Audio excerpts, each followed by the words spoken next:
toda pessoa que de uma maneira ou outra consome drogas, a gente pode dizer que essa pessoa é dependente químico? Então, é uma boa pergunta, Jorge, que é uma pode pergunta falar. que ela traz assim, uma dúvida muito grande, porque a pessoa, ela, geralmente, quando ela começa a usar as drogas, digamos assim, ilícitas, mais tipo maconha, a cocaína, vai depender muito do tipo de pessoa, da personalidade dele, né? E vai depender do tempo de uso, e vai depender também da substância. Só que nós consideramos o dependente químico quando a química já o dominou, ele já não tem mais o controle, ele não consegue disciplinar o seu uso. Porque nós temos assim, a pessoa que faz o uso experimental, que experimenta numa ocasião, por motivos de uma festa, de influência de amigos. Depois nós temos, né, aquele que faz o uso ocasional, ou seja, por ocasião, ele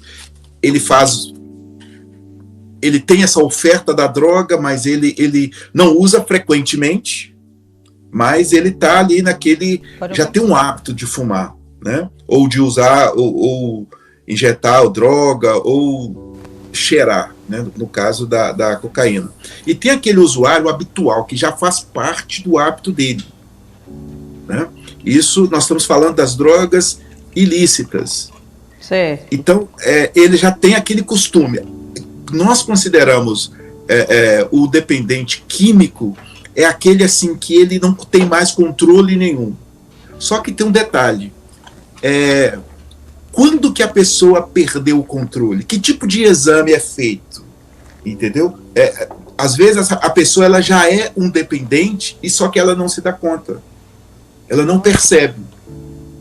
E quando é que essa pessoa deve se tocar, né?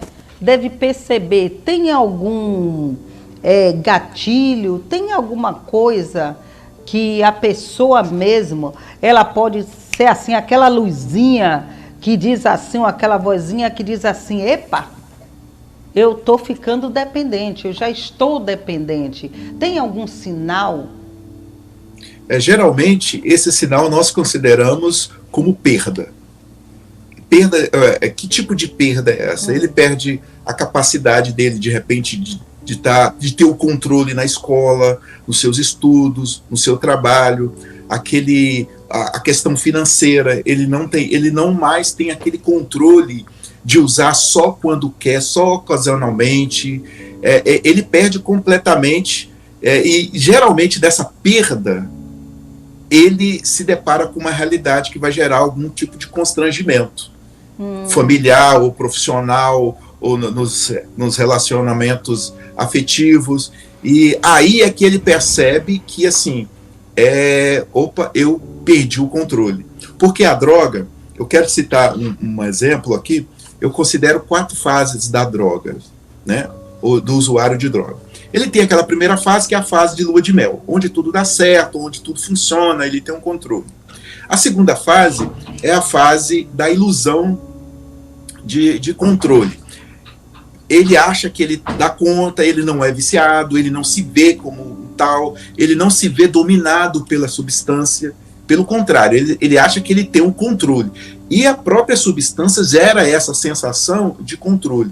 Depois da primeira fase do lua de mel, segunda fase, que é a fase da ilusão de controle, aí vem a fase da defesa. O que é a fase da defesa? Nós sabemos que a melhor defesa é o ataque, né?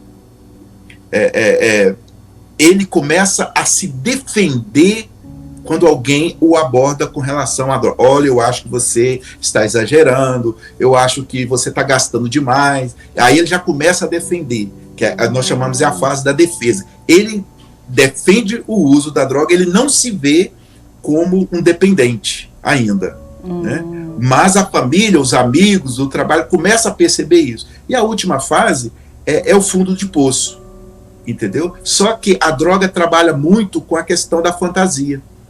Eu sempre acho que eu paro a hora que eu quero. Pode ser uma frase que é bem comum entre os usuários. Eu paro a hora que eu quero. Verdade. E se você pergunta assim, será que você não é viciado? A primeira coisa que ele vai dizer é que não é.